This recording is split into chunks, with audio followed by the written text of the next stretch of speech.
Aloha! Wonderful job today, Chris. The main thing I'd love for you to do this week is just get super associated with how the fingers feel on major chords and minor chords. The takeaway is this. When we have our banjo tune with a 5-string, which is our G, our 4, which is our D, our 3, which is our other G, and then our 2, which is our B, and then our other D, we have 3 notes, G, B, D. Whenever we flatten the B line,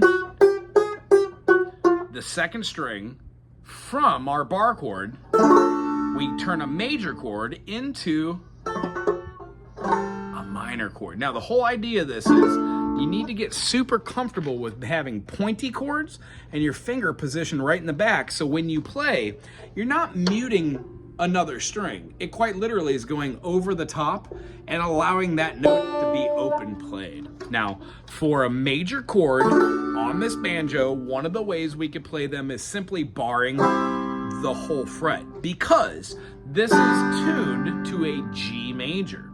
When we play any other fret, we would be playing major chords. Our takeaway today was this. In a major scale of do, re, mi, fa, sol, la, ti, and do, we have spacings or intervals.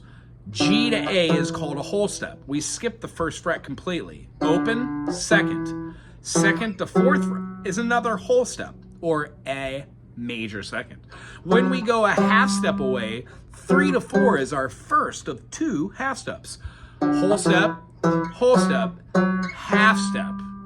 Whole step, whole step, whole step, and then a half step. Between 3 and 4, and between 7 and 8, we have our half steps. Meaning, we can't just go G, A, B, B sharp. It's a C, D, E, F sharp, G. I know that's a lot of music learning, but the idea is this. When we have a half step of C to D, or we have a half step of F sharp to G, that gives us our half steps sort of between 3 and 4 position and between the 7 and the 1 position. It happens that way for every key.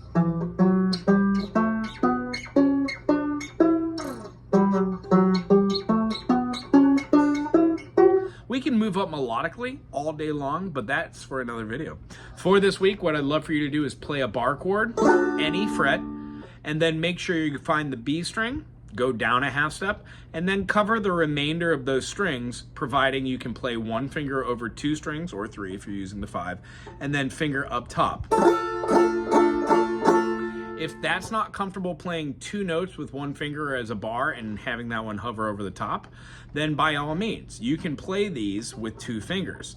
It works better below the 5th fret, getting used to playing a minor, because when you go above the 5th fret, you have the G string. Now you could either use that finger to mute the top with the tip-top finger, or you could just lay it over the top of that. Either way, we need you to work on flat chords, which are major chords, and know the difference between a 1-3-5, 1-3-5, 1-3-5, 1-3-5, and 1 flat 3-5. They would even look almost like a backwards triangle, and then you could put a finger out.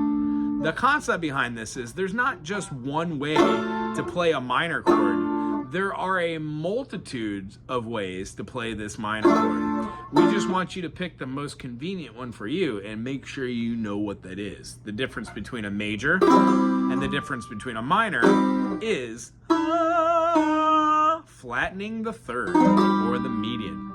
Good seeing you today. I'll see you in 2 weeks. Aloha.